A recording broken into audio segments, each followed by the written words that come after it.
Welcome to Omar's story Nook, where history gets spicy, legends get a remix, and imagination runs wild. Every tale you hear is a whisper of Omar, echoing across time, tide, and the unexplained.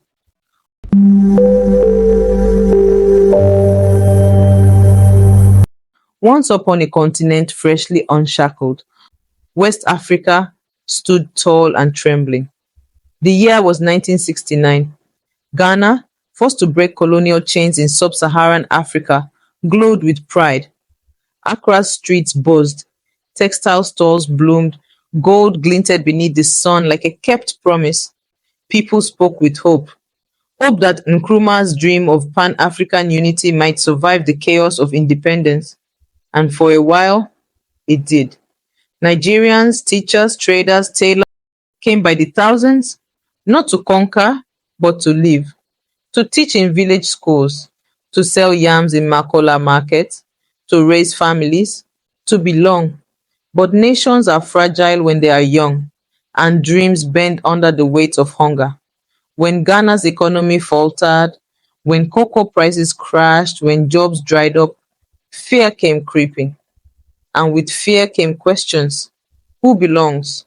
Who takes the blame? In 1969, the answer came with ink and law. Thousands of Nigerians, many born in Ghana, were told, "You are no longer welcome. Leave." This is not just the story of a border, it is the story of a breach, of a dream undone, of a silence that still hums between two nations. This is the story of when Ghana closed the gate. In the glow of independence, Africa danced. Ghana led the way in 1957, its black star rising above Accra. In Nigeria, Sierra Leone, Guinea, hope caught fire. Flags changed, anthems rose, borders felt like lines between brothers. People moved freely, from Benin to Kumasi, Lagos to Cape Coast. No passports, no suspicion. And among the most visible migrants were Nigerians. They came as tailors, teachers, shopkeepers. They built lives, married Ghanaians, taught in schools, filled clinics. In Agbok, Bloshi, and Nima, their voices filled the air with pidgin and praise songs. By 1969, over 500,000 Nigerians lived in Ghana. The Pan-African dream was alive, unity across tribes, tongues, and territories. But unity is fragile. Ghana's economy stumbled.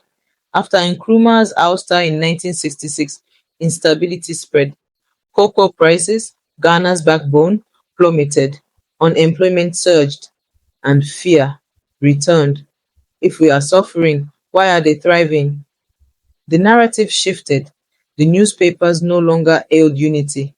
They warned of outsiders. The whispers grew sharp. They're taking our jobs. They control the market. They don't belong. And then came a quiet blow. On November 18th, 1969, Prime Minister Kofi Abrefa-Busia signed the Aliens Compliance Order. It declared all non-Ghanaians without valid documents must leave within 14 days. 2 weeks to dismantle lives the gates had closed. It came not with sirens, but with a signature. A few pages of law, and thousands were suddenly illegal. They were not criminals. They were teachers, traders, tailors. They had lived decades in Ghana. Some had never seen Nigeria. Now they were outsiders. Some packed, some pleaded, some protested. Lines formed at immigration offices. People held papers, birth certificates, marriage licenses, begging for exceptions. But time was not part of the deal, only departure. And while some officials offered sympathy, others enforced harshly.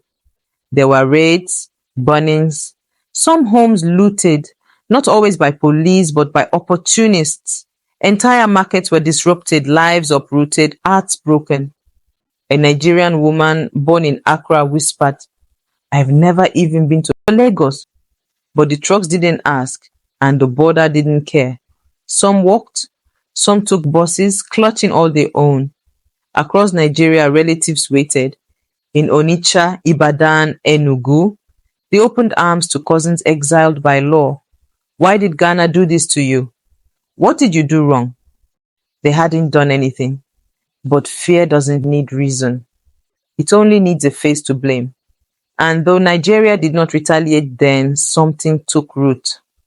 A wound, a memory, one that would wait.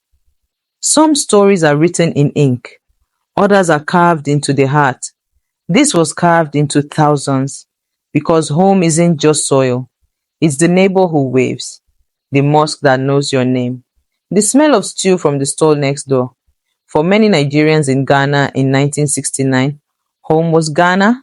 They had married, buried parents, raised children, but policy does not read memories, it reads passports. And if yours lacked the right seal, you became a stranger overnight. Classrooms lost teachers, hospitals lost nurses, markets lost rhythm. Makola Market, once alive with pidgin and praise, grew quieter. Some stalls stood empty, others taken over, but not with joy. The rupture was deeper than economy, it was identity. Children cried in languages they no longer remembered. Wives were separated from Ghanaian husbands. Communities cracked, not with war, but with policy. Are we going on holiday? A boy asked his mother as she packed 3 boxes for exile. She nodded, but her tears said no. The buses crossed the border, the dust settled, but the silence that stayed. 1969 faded from headlines, if it made them at all. No monument, no apology, just absence. But memory doesn't fade with ink. It passes through kitchens, through bedtime stories, through whispered warnings. In Nigeria, the story lived on. Ghana closed the gate, not in textbooks, but in memory. Children grew up hearing how their uncles had fled, how their mothers lost their sewing machines, how some never made it back. The message was clear. Borders can betray, neighbors can forget. And in Ghana, there was unease, regret from some, silence from others. Markets moved on, but laughter never fully returned. Between the nation, attention lingered, and then fate turned. By the 1980s, Nigeria, once booming with oil wealth, was collapsing. And who was there now?